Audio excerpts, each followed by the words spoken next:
चीन बार बार भारत को आंख दिखा रहा है, सीमा मामले पर गीदड़ भभकी दे रहा है, मगर भारत शांति चाहता है, इसीलिए वार्ता का रास्ता अपनाता है।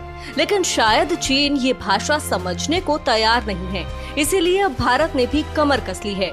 भारत चीन को उसी के लहजे में समझाने की तैयारी कर रहा है।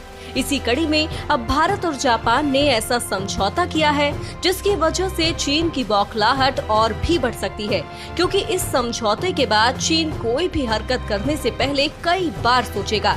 भारत और जापान की ये डील सैन्य बलों की आपूर्ति और सेवाओं के आदान प्रदान को लेकर है, यानी मुसीबत की स्थिति में भारत और जापान एक दूसरे को सैन्य सहायता मुहैया कराएंगे। इससे पहले भी भारत अमेरिका, फ्रांस, सिंगापुर और ऑस्ट्रेलिया से ऐसी डील कर चुका है। भारत के रक्षा सचिव अजय कुमार और जापान के राजदूत सुजुकी सतोशी ने म्यूचुअल लॉजिस्टिक सपोर्ट अरेंजमेंट समझौते पर हस्ताक्षर किए हैं। सीमा मामले को लेकर लद्दाख पर चल रही तनातनी के बीच भारत ने हिंद महासागर में भी चीन की घेराबंदी तेज कर दी है।